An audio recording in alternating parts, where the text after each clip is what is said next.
been asked by Jason from Shropshire down in England, the lag, a bit more information on it, and the concept, the subject, what it's all about, and how we can all get better at it, storing that energy.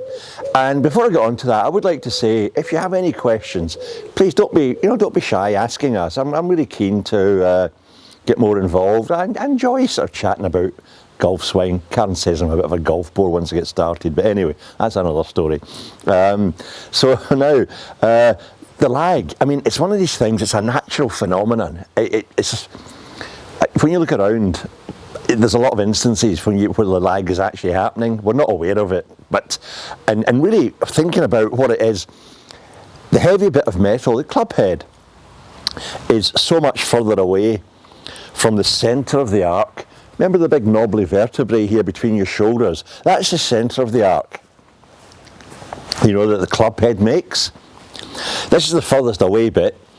And if I start to move, if I went slowly, just to show you a little sort of demonstration here.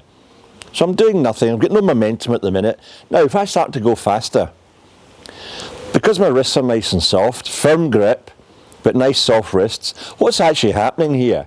The weight of the club is really imposing itself, and it's starting to really load my hands up. Most noticeably the right hand on the backswing. And remember, I'm not in any way manipulating the club, I'm hanging on to it.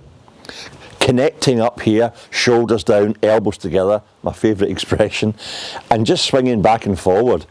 And you start to feel the weight of the club head. Now, if I swing back and forward without stopping, what actually happens? The club, because it's got so much further to travel, I mean, my hands have only gone at the minute from here to here. Short distance, club's travelled 3-4 times further. So the club's always going to be struggling to catch up. But as long as we can trust that, I guarantee, and as long as our left arm, the front arm, doesn't do anything silly on the way through the ball and trying to interfere, the club will actually catch up and very quickly zip past. And you can see now my left hand is hinging back on itself. And these are little sort of points that I think of interest that you can actually really pay attention to when you're practicing. It's not complicated. It's not, I don't think it's difficult to do.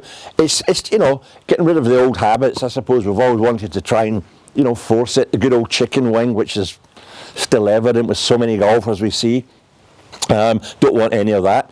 I'm actually becoming a proper swinger. So now it becomes very easy to hit that same spot consistently every time. Same depth, because I'm not actually changing the depth here, but what's actually happening, I'm storing that energy and letting it go. And if I was just to swing my club back and forward and just getting that sensation that when I drop onto the ball, I'm doing absolutely nothing else. And I know you think, well, how does this equate to I've got 4 iron here. I want to hit it about 210, say, yards, 215. Basically, once you get the feel for this, and you've sort of mastered this swinging, now you start to go faster and you turn more. That's it. There's no kind of suddenly that you get further back and you do different movements. Honestly, there's nothing different. You start to go a wee bit faster, which I'll do now. Going just that bit faster.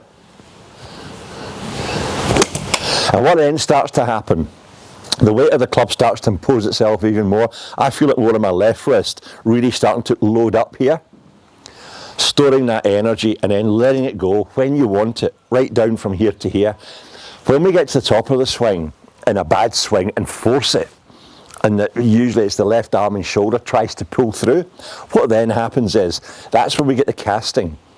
It's not the hands directly that are throwing the club head out. It's the shoulders and arms that do it. So this forcing really kills everything. Whereas we have to really learn to trust the weight of the club head and simple body mechanics, keeping all this nicely together. And if I keep my arms together, you can see how far my club's travelling. I try and splay my elbows. Just can't do it. It's physically impossible. So the start of it is just to get a simple understanding, keeping those arms together. Start to get the feel of just swinging back and forward, just in the garden even without a ball. And then just same feeling on the ball. And very easy just to nip them off the surface there.